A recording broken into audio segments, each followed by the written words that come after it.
হতো যাত্রা প্যান্ডেল, এখন ওয়াজ মাহফিল হচ্ছে। আছে না? আরো জোরে বলেন, আছে না? এত ওয়াজ। নারায়ে তাকবীর, নারায়ে তাকবীর, নারায়ে তাকবীর, আল্লাহু আকবার, নারায়ে তাকবীর, আল্লাহু আকবার। তোল তাকবীর ধ্বনি ধরায় আর একবার, বীর মুসলমান ধরো আল কোরআন, বীর মুসলমান ধরো আল কোরআন, ফিরিয়ে আনো সেই হারানো সম্মান। নারায়ে তাকবীর।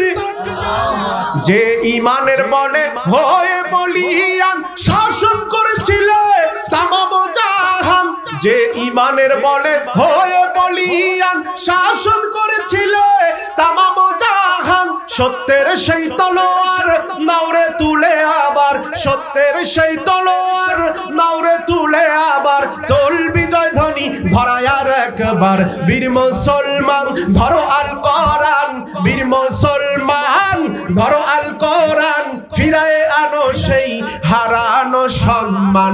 নারায়ে তাকবীর, নারায়ে তাকবীর।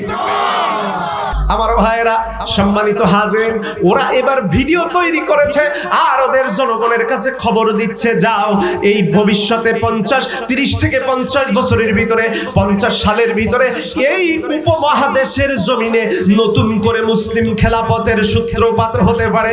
আমাদের ঘরের লোকেরা বলতেছে আমরা 40-45 পার করে ছাড়বো, আর ওরা টার্গেট দিচ্ছে 2050-এর আগে এই সাবকন্টিনেন্টে ইসলামের আবির্ভাব হবে, নতুন করে খেলাফতের সূত্রপাত ঘটবে।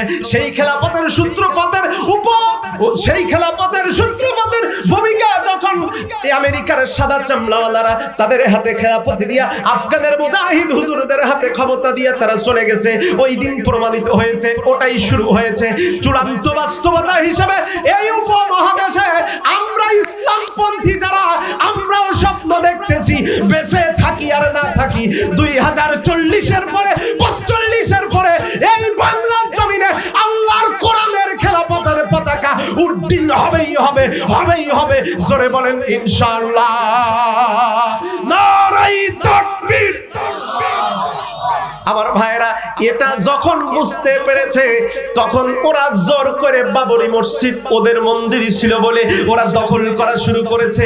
হায়দ্রাবাদের মসজিদটা নতুন করে দখল করবে বলছে, এরপরে আরেকটা মসজিদ আছে আহমেদাবাদে, সেটাও তারা দখল করবে। কারণ ওরা মনে মনে ভাবতেছে আমাদের ক্ষমতা যেহেতু ওদের হাতে চলে যাবে, সুতরাং ওদের হাতে যাওয়ার আগে যতক্ষণ পর্যন্ত আমরা পারি ততক্ষণ ঘুরবো চতুর্দিকে। ওই মেলা আগে কোনো এক বক্তার কাছে একটা গল্প শুনেছিলাম আমার ভাইয়েরা, গল্পটা ছিল ঠিক এরকম।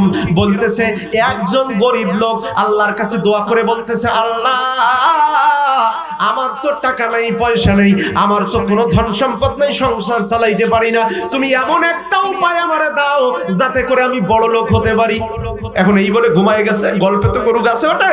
এখন এক দরবেশ তারে স্বপ্নের মধ্যে বলতেছে, দেখো তোমার একটা ধনী হওয়ার একটা উপায় হলো, এলাকায় যখন অসুস্থ লোকের খবর শুনবা, মানুষ যখন খুব অসুস্থ হবে তখন তুমি ওর বাড়িতে যাবা, গিয়ে ওর চেহারার পাশে বসে ওর কপালে হাত দিবা, এরপরে চোখ বন্ধ করে তাকায় দেখবা আজরাইলের মতো অবয়ব নিয়ে আজরাইল ফেরেশতা যদি ওই লোকটার পায়ের কাছে থাকে, লোকটা ওই রোগে মরবে না, ও আবার বেঁচে যাবে। কিন্তু ফেরেশতা যদি ওর মাথার কাছে থাকে, মনে করবা লোকটা মরে যাবে।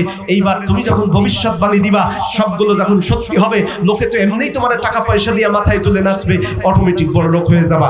ভাইরা আমার, লোকটা এবার অসুস্থ হলেই রোগীর পাশে যায়, গায়ে হাতটা রেখে চোখটা বন্ধ করে, যখনই দেখে আজরাইলের অবয়ব তার পায়ের কাছে, এই চিন্তা করিস না, তার কাছে চলে যা, সব রোগী দেখে চলে যাও, তাকে ওষুধ পানি দাও, আগামী 1 সপ্তাহের মধ্যে সে আবার সুস্থ হয়ে যাবে। দেখা গেল 1 সপ্তাহ পরে লোকটা ঠিকই সুস্থ হয়ে গেছে। এখন ছেলে পেলে এলাকার লোকজন ভাবতেছে খাইছে রে, কি এমন বড় কি বলে মোরাকাবাওয়ালা ব্যক্তি পাইলাম রে। আবার যার মাথার কাছে দেখে তারে বলে, শোন টাকা পয়সা খরচ করে ফকির হইস না, চেষ্টা করে দেখ, কিন্তু এ বাঁচবে না। কিছুদিন পরে দেখা গেল লোকটা ঠিকই মরে গেল। এইবার এলাকায় দেখতেছি ওরে বাপ রে বাপ, এর মতো জ্ঞানী সাধক তো আর কেউ নেই। এখন টাকা পয়সা দিয়ে মানুষ ওরে বাড়ি বিল্ডিং বাড়াখানা সব বানাই দিছে। এইবার কিছুদিন পরে ও বেটা নিজে অসুস্থ হয়ে গেছে। এখন নিজে অসুস্থ অবস্থায় মাথা ব্যথা করতেছে, হঠাৎ করে চোখ বন্ধ করে দেখে আজরাইল বেটা ওর মাথার কাছে বসে রয়েছে। কোথায় বসে আছে? আরো জোরে বলেন।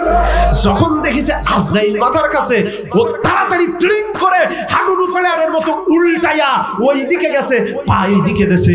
ওর ছেলে পেলে মনে করিছে বাপের বোধহয় মির্গি বেরম ধরেছে।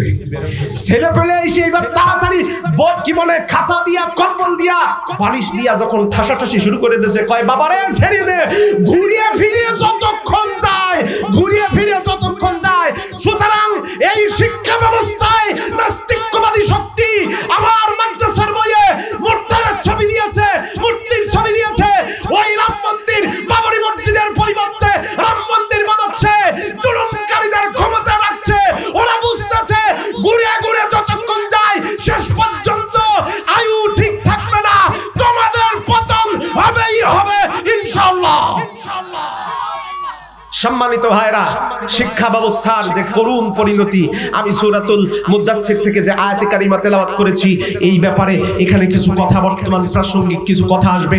তার আগে শিক্ষা ব্যবস্থার ব্যাপারে আমি একটু কথা বলতে চাই। আপনারা রাগ করবেন না তো ভাই? রাগ করবেন না তো? মাহফিল বন্ধ করে দেওয়ার বোধহয় সুযোগ এবার পাইতে পারেন। কিছু লোক আছে কোরআনের মাহফিল হলে ওদের কলিজার মধ্যে আগুন ধরে যায়, আছে না নাই? গত বছর এক বড় নেতা বলল এদেশের সংস্কৃতি সব শেষ হয়ে গেছে। সাংবাদিক বলল স্যার কেন শেষ হয়ে গেছে? আগে হতো যাত্রা প্যান্ডেল, এখন ওয়াজ মাহফিল হচ্ছে। আছে না? আরো জোরে বলেন, আছে না? এত ওয়াজ তাই তাদের কলিজা খারাপ, কারণ ওরা জানে বাংলায় যত কোরআনের তাফসীর হবে আর কোরআনের সমাজ গঠন করার কর্মী এই তাফসীরের ময়দান থেকে তৈরি হবে।